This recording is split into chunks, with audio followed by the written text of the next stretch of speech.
Em nome do Pai, do Filho e do Espírito Santo. Amém. Meu querido irmão, minha querida irmã, catequista da Diocese de Campina Grande e demais dioceses do nosso Brasil.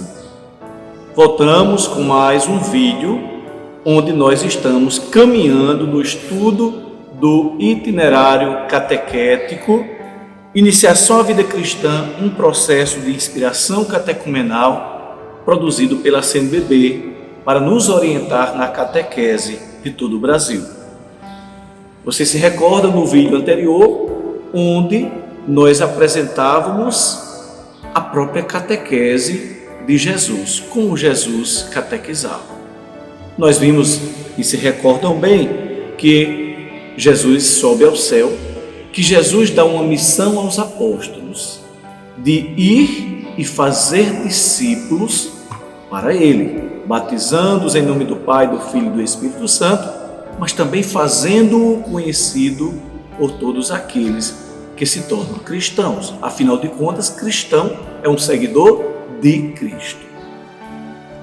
O que nós vamos estudar hoje é como os apóstolos, ou como as primeiras comunidades cristãs, organizaram esta catequese. Como foi organizada a forma de levar Jesus às pessoas, de apresentar Jesus às pessoas. É isso que o documento vai mostrar para a gente sobre o catecumenato. Mas, afinal de contas, a gente escuta tanto falar de catecumenato e muitas vezes não compreendemos o que é que quer dizer esta palavra. É isso que a CNBB vai nos apresentar e que vamos tentar transmitir para vocês neste vídeo. Como diz a CNBB, lá nos primeiros séculos da experiência da fé cristã, a partir do anúncio de Jesus, nós vemos surgir o desejo nas igrejas de estabelecer um processo para fazer esta apresentação de Jesus. Elas entendem que é preciso iniciar a fé cristã e que aquilo que Jesus ensinou não podia ficar esquecido. Elas sentem a necessidade de fazer uma preparação mais aprofundada, que consistia em fazer com que as pessoas se convertessem a uma vida de fé, mas recebessem uma instrução litúrgica, moral e doutrinal. Pronto, é isso que é o catecumenato. Esta instrução litúrgica, moral e doutrinal para aqueles que aderiam à fé em Jesus Cristo. O catecumenato ele é uma instituição eclesial, foi criado pela igreja e tem uma função pastoral litúrgica, ou seja, ele nasce para se consolidar pela experiência aprovada pela autoridade eclesial dentro das comunidades cristãs, lá no século II. Então veja, no século I, nós temos aí até o final do século I, o último dos apóstolos, que é São João, então indo para o céu, cumprem sua missão de anunciar e ressuscitam e seguem sua vida, nascem para Deus. Mas e a igreja, como continua? É esse o grande desafio. Aqueles que escutaram dos apóstolos a catequese precisam continuar com ela. E aí surge a figura do catecumenato. Ela surge no século II, ela se difunde lá no século III, primeira metade ali do século IV. No século IV, então, ela ganha o ápice, ela chega ao ápice, ou seja, se consolida. E a partir do século V, ela começa então a entrar em decadência, até que no século VIII o catecumenato desaparece. Depois a gente vai, lá no finalzinho do vídeo, entender por que é que ele ressurge. Mas lá pelo século VIII ele desaparece. E qual era a finalidade do catecumenato? A finalidade dessa instrução que a gente viu que é litúrgica, que é moral e que é doutrinal, ele surge para preparar as pessoas adultas que tinham crença no Deus de Jesus Cristo e que tinham manifestado esta intenção de se tornar cristão, de se converter na sua vida e na sua praxis. a Jesus Cristo através de sua igreja. Ele era entendido como um aprofundamento ou um aperfeiçoamento do meu propósito pessoal de conversão. Veja, primeiro eu decido me converter. Eu escuto o Evangelho e eu quero me converter a Jesus Cristo. Este é o meu primeiro desejo. Mas é preciso lembrar que quantas vezes nós temos, e isso está muito atual hoje, quantas vezes nós dizemos que queremos seguir Jesus Cristo, mas por falta de um aprofundamento, nós depois desistimos.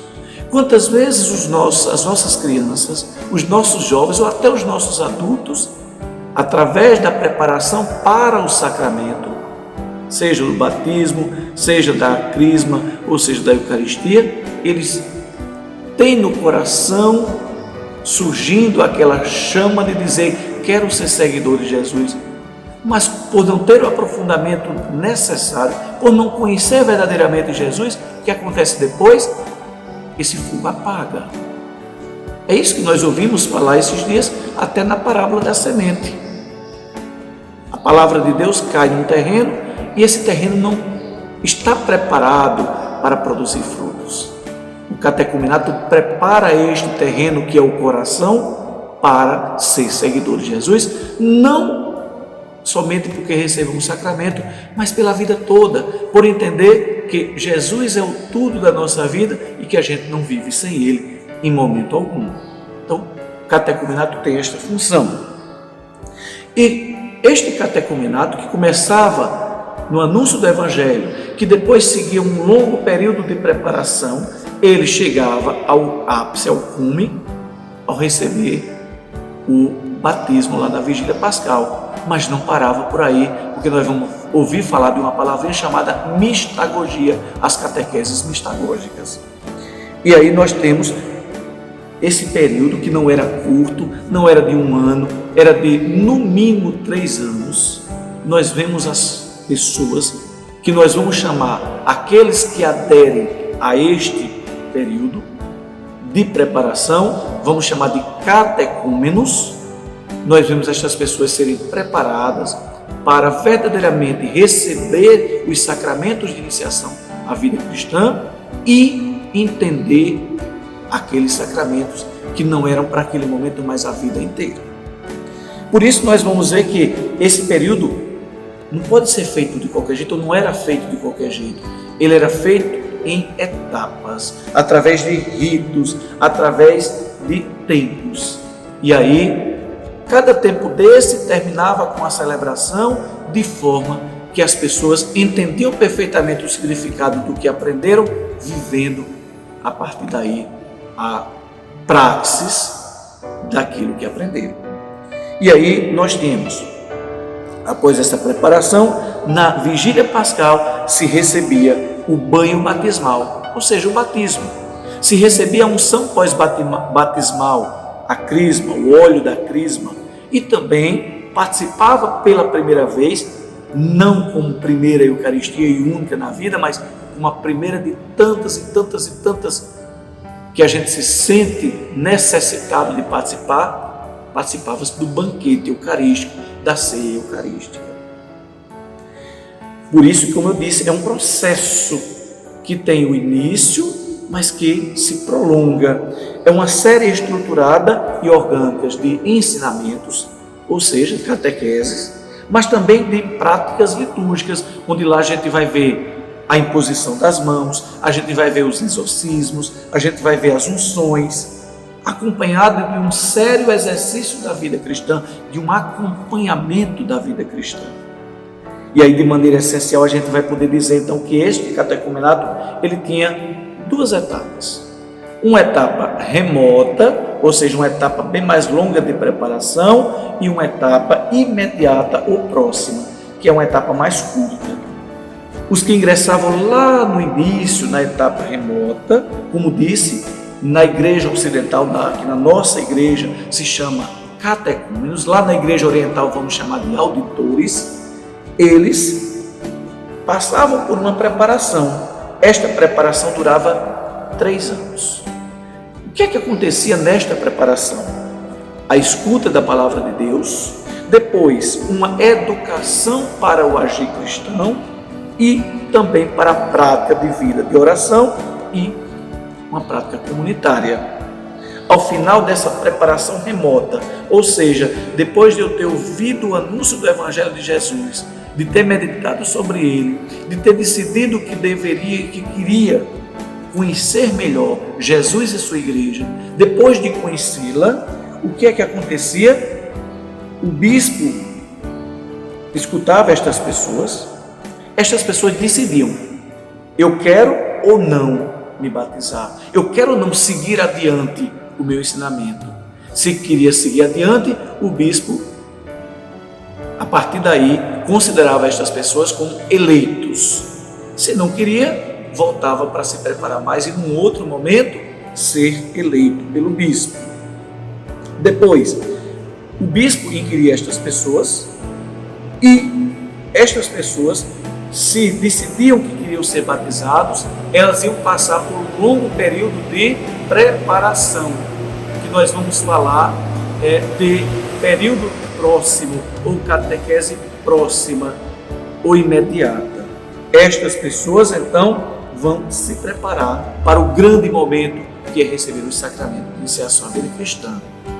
E como se dava esse sacramento? Aí varia, as várias igrejas se organizavam de algumas formas. Por exemplo, algumas igrejas, e a gente vai ver isso muito próximo no Evangelho, algumas igrejas decidiam que os catecúmenos, ou seja, os eleitos agora, catecúmenos eleitos, eles iriam passar por um deserto.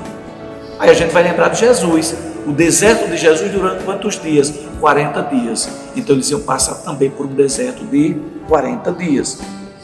Onde neste deserto eles iriam jejuar, iriam orar, iriam escutar novamente catequeses presididas pelo bispo, certo? E também receberiam imposição das mãos e também exorcismos diários. Isso em algumas igrejas, em outras não durava tanto tempo assim, durava apenas uma semana. Então cada igreja organizava como ficava melhor para os seus catecúmenos.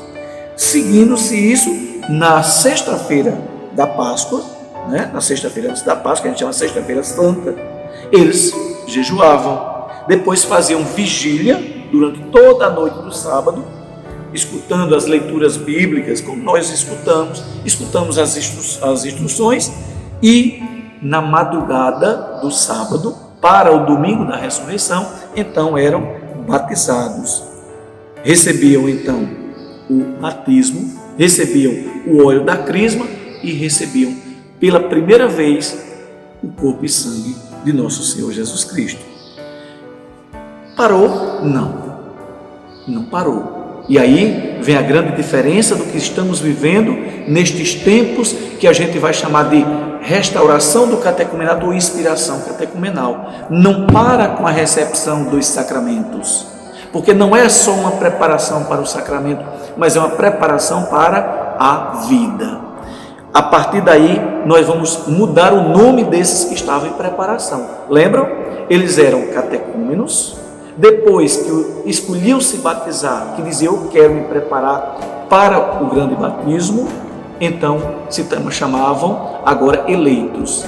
A partir do batismo, a partir da recepção dos 3 sacramentos, melhor dizendo, da iniciação cristã, mas que chamavam-se de grande batismo, eles então chamavam-se agora neófitos, os novos filhos de Deus, não é? E a partir daí iam continuar a catequese.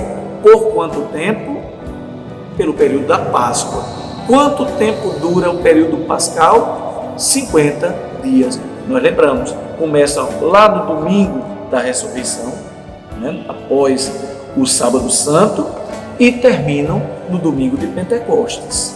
Então, iam passar por todo este período escutando leituras, catequeses, que aprofundam agora o sacramento que já receberam. Nós vamos chamar isto de mistagogia. Esta palavrinha que quer dizer exatamente isso: aprofundar, iluminar, colocar em prática na minha vida aquilo que o sacramento me trouxe. Não é mais o que eu escutei, mas o que o sacramento trouxe para a minha vida. Nós sabemos que o sacramento se incorpora à nossa vida. Então, colocava-se em prática. São as catequeses mistagógicas, tão bem relatadas, por exemplo, por São Cirilo de Jerusalém. Existe um livro baratinho que vocês podem procurar, acho que da Paulo, salvo engano, que vai falar as catequeses mistagógicas de São Cirilo de Jerusalém. 5 catequeses belíssimas, aplicadas por São Cirilo durante a mistagogia aos neófitos. Por isso São Cirilo, me lembro bem, ele vai dizer assim: meus filhos, queridos filhos e amados de Deus, que alegria, quanta ansiedade eu estava para iniciar com vocês essas catequeses, agora que vocês já sabem e já possuem o título de filhos de Deus, por isso neófitos, os novos filhos.